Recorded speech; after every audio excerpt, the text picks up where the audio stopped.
We're living in an age where it's not a matter of if we use AI, it's how we use it. And one of the ways that AI is becoming pervasive is in helping you write better. There's Grammarly and Pro Writing Aid and AutoCrit and just regular AI software that you think can help you with your writing.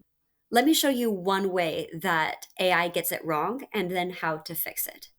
AutoCrit is a program that I've actually known about for years, and this is one of the ways that I found that it can trick you into thinking that you are solving a problem when you're actually making it worse.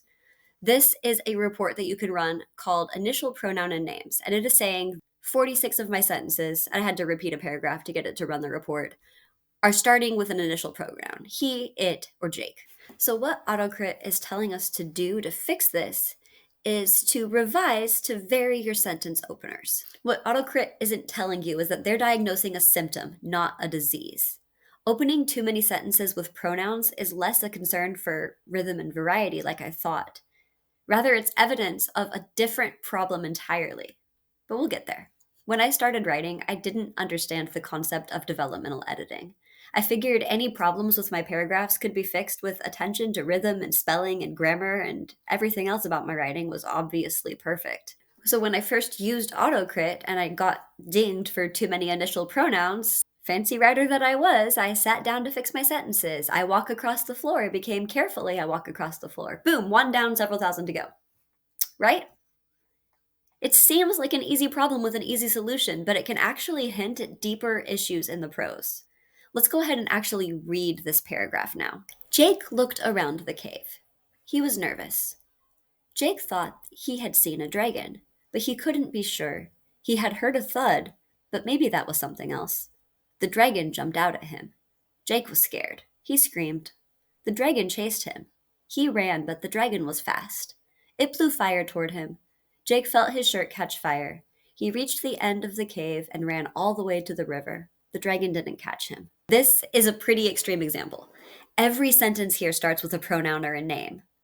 The temptation that past me had as an early writer, and I bet I'm not alone, is to go about fixing it by looking at the individual sentences. Let's go ahead and try that to see what we get before we look into the real problem with my story about Jake and the dragon. Here is my revision. Jake looked around the cave nervously. Though he couldn't be sure, he thought he had seen a dragon. Something thudded, but maybe that was something else. Then the dragon jumped out at him. Jake was scared, so he screamed. But the dragon didn't stop. It chased him. Even though Jake ran as hard as he could, the dragon was faster. As it ran, it blew fire toward him, and Jake's shirt caught on fire. When he reached the end of the cave, he ran all the way to the river and dove in while the dragon flew above him. Technically, this fixed the sentence opening problem, right? And AI would say so. In fact, let's go ahead and look at what the AI says about this one now. I've pulled in this new edited paragraph to AutoCrit, and suddenly it says I did a good job. 10% of my sentences start with an initial pronoun. So according to AI, I fixed the problem. In fact, let's look at a few ways that we addressed the issue. Instead of he was nervous, I added nervously to the end of the first sentence. This removed a pronoun sentence opener and gave us a bit more of a visual clue, now that the nervousness is directly associated with how Jake looks around the cave. We combined the dragon blowing fire with Jake's shirt catching alight. We removed the filler words he felt, which is great, but now I have the word fire twice in one sentence. I solved two issues, but I created one more. Instead of simply opening with the pronoun, we added clauses like as it ran, and when, and then, and also some connecting words like but. These are great for removing the repetitive sentence openers, and they also link the story together with more cause and effect. However, too many of these opening clauses can make the rhythm of a paragraph feel choppy. Again, we solved two issues and created a new one.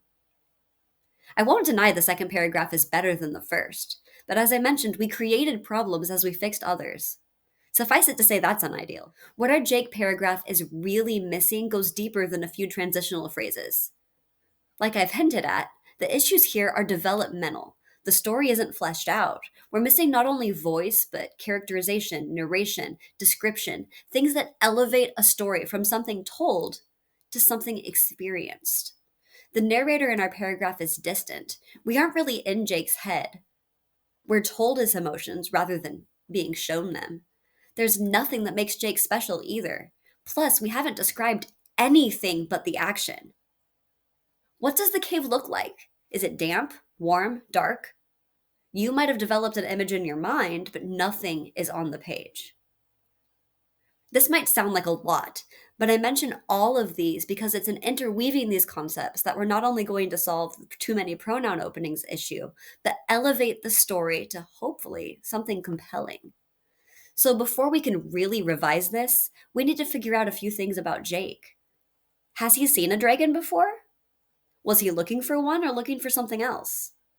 What is he scared of? What does he love? What is his background? How do these things contribute to his analogies and how he sees the world? At the same time, what does the cave look like?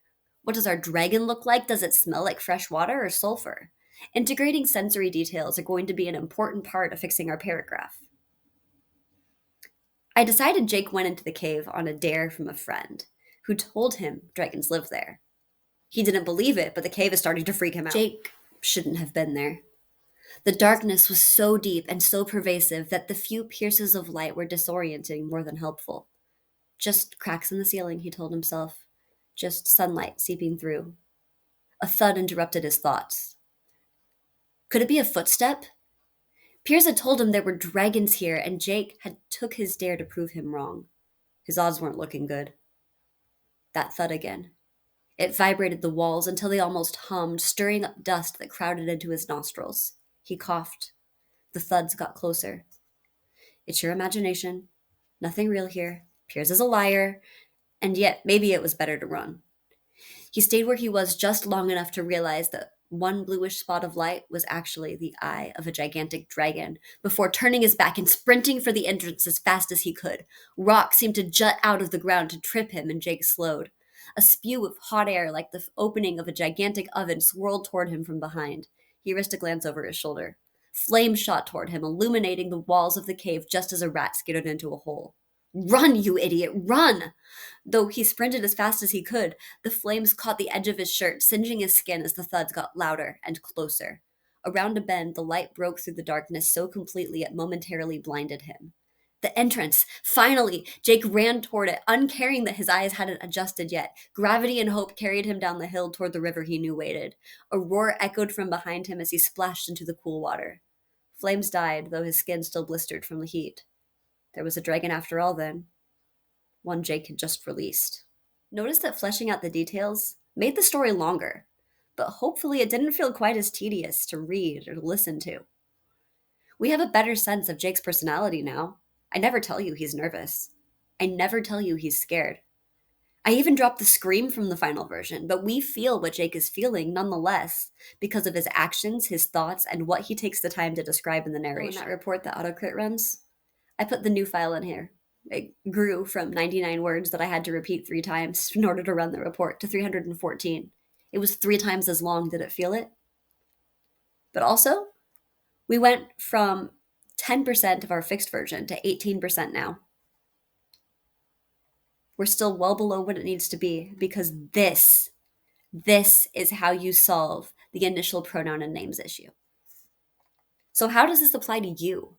If a scene you're writing starts to feel flat, look at how deep your point of view is. Does the narrator tell the story from their biases? How well have you set the scene? How can you show us feelings instead of telling them? And how do those feelings change the way your narrator experiences the world? AI can show you some symptoms, but the issue sometimes lies deeper than what it's asking you to fix. And being able to look into the real issues will help you solve them in a way that's compelling, true to your story, true to your character, and much more interesting to your reader.